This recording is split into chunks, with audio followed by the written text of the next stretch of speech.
balik lagi ke channel saya, channel Apil Hitungan. Di sini saya akan mengasih tahu tentang mengenal konsep proses.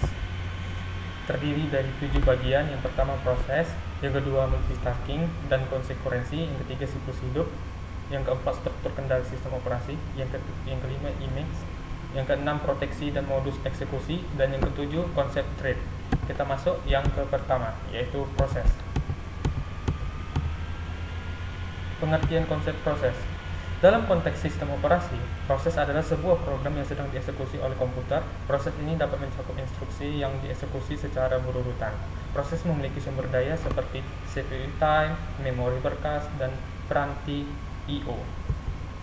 Oke, kita lanjut yang kedua, yaitu multitasking dan konsekuensi. Multitasking dan konsekuensi adalah metode di mana banyak proses atau pekerjaan diolah dengan menggunakan sumber daya CPU yang sama dalam waktu yang hampir bersamaan.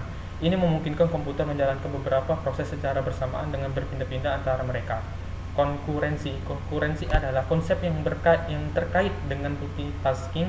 Ini mengacu pada kemampuan sistem operasi untuk menjalankan beberapa proses secara bersamaan dan mengelola persaingan untuk sumber daya seperti CPU dan memori. Lanjut yang ketiga, yaitu siklus hidup. Siklus hidup proses adalah serangkaian keadaan yang dialami oleh proses dari saat pembuatan hingga selesai. Ini mencakup pembuatan proses, siap dieksekusi, dalam eksekusi, dan selesai. Lanjut yang keempat, struktur kendali sistem operasi. Proses adalah konsep pokok dalam sistem. Ini merepresentasi dalam program sedang dieksekusi serta produk atribut seperti ID proses, instruksi yang dieksekusi, dan status. Yang kedua, menciptakan proses. Sistem operasi memiliki kemampuan untuk menggunakan proses baru. Proses ini dapat dibuat secara manual oleh pengguna atau sebagai respon terhadap peristiwa tertentu. Melanjutkan proses. Sistem operasi mengatur waktu eksekusi proses.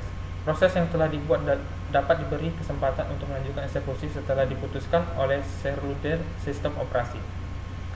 Lanjut, membangkitkan proses. Proses baru dapat dibangkitkan dalam berbagai situasi, seperti ketika suatu proses membutuhkan proses anak untuk menjalankan tugas tertentu. Lanjut, menghancurkan proses. Proses dapat dihancurkan atau diakhiri setelah menyelesaikan tugasnya. Sistem operasi bertanggung jawab untuk mengelola penghancuran proses yang telah selesai. Oke, masuk yang kelima, yaitu image. Image proses adalah representasi dari program yang dieksekusi. Ini mencakup instruksi-instruksi program, data, dan informasi yang diperlukan untuk menjalankan program tersebut. Lanjut yang keenam, proteksi dan modus eksekusi proses. Proteksi merujuk pada mekanisme yang digunakan oleh sistem operasi untuk melindungi proses dari akses yang tidak sah atau yang saling mengganggu. Ini termasuk pengaturan hak akses dan izin untuk mencegah proses yang tidak sah mengakses sumber daya proses lain. Lanjut yang keempat, konsep thread. Thread adalah unit eksekusi terkecil dalam sebuah proses. Beberapa thread dan thread dalam satu proses dapat berbagi sumber thread lain dalam proses yang sama. Thread dapat dieksekusi secara perlahan, memungkinkan proses untuk melakukan tugas-tugas bersamaan. Hubungan antara thread dan proses.